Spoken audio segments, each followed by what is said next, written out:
안녕하세요. 김민혜 원장입니다.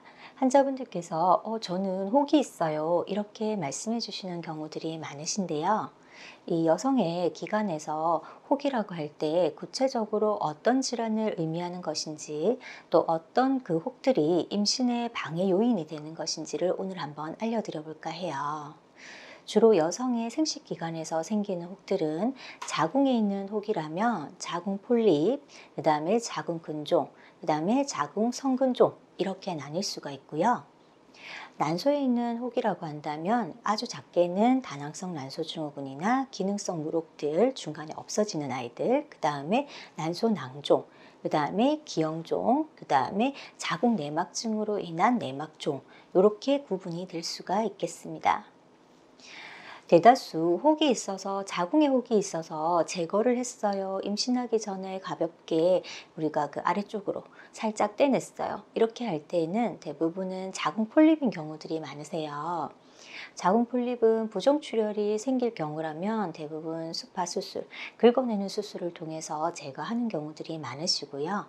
또 착상 위치에 있는 경우라면 살짝 떼내는 경우들도 있으십니다. 폴립은 중간에 생겼다가 없어졌다가 하기도 하기 때문에 실제로 우리가 혹이라고 하기보다는 약간의 자궁 트러블 정도 사이즈라고 보셔야 될 것 같고요. 자궁 근종의 경우에도 대부분 근육층에 있는 경우라면 임신에 그다지 큰 영향을 주지는 않는데요.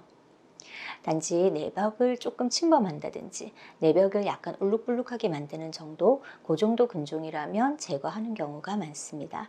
그래서 자궁 근종의 경우에는 복강경이나 혹은 개복 수술을 하고 오시는 경우들도 많으시죠. 세 번째는 자궁성근증인데요.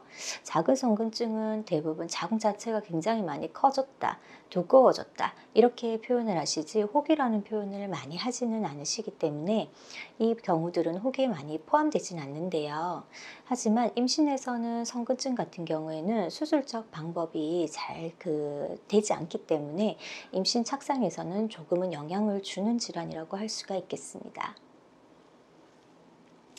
난소에 있는 물혹 중에서 다낭성 난소증후군이나 기능성 물혹들은 수술적인 방법으로 제거하는 경우는 극히 드문데요. 하지만 이러한 질환들은 또 배란 장애를 동반하는 경우들이 많아서 이 질환 자체가 물혹 때문에 임신이 잘 안 된다기보다는 배란 장애가 원인이 되어서 임신이 잘 안 되는 경우들이 생길 수가 있습니다. 난소낭종이나 기형종은 크기에 따라서는 수술적 처치가 필요한 경우가 있는데요. 마찬가지로 이것들이 그 임신에 영향을 준다기보다는 이게 임신 중에 터지거나 하게 되면 목강에 염증을 일으킬 수 있기 때문에 선제적으로 제거하는 경우들이 많으시고요. 가장 문제가 되는 것은 자궁 내막증인데요. 이 경우는 대부분 환자분들이 난소에 혹이 있어요 라고만 하시는 경우들이 많은데 이후 우리가 문진을 해보면 이후에 호르몬제 등을 장기간 복용하는 경우들이 있는 경우들이 있어요. 특히 생리를 하지 않게 하는 그 약을 먹었다든지 주사제를 맞았다든지 이런 것들은 대부분 자궁 내막증이라고 할 수가 있겠습니다.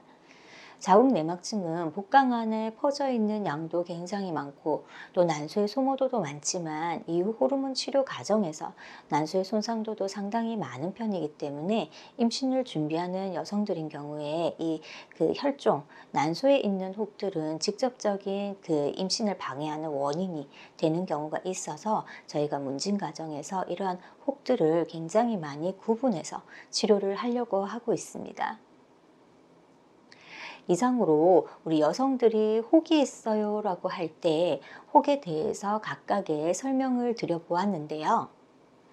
대다수는 우리 폴립이라든지 혹은 근종, 자궁에 있는 그 질환들에서는 크게 걸리는 건 없지만 성근증이 있을 때는 어혈 제거에 중점을 두고 치료를 하셔야 하고요.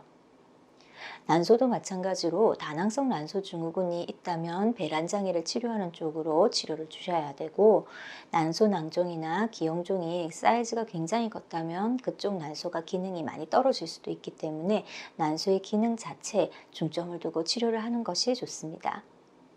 자궁 내막증 같은 경우에는 내막증을 치료하는 과정에서 수술 전인지 혹은 수술 이후인지 재발이 되었는지 또 수술하고 난 뒤 시간이 얼마나 경과하는지 또 여성의 나이 이런 부분들을 모두 고려해서 임신을 준비할 때 치료를 함께 해주시는 것이 필요하다고 할 수가 있겠습니다.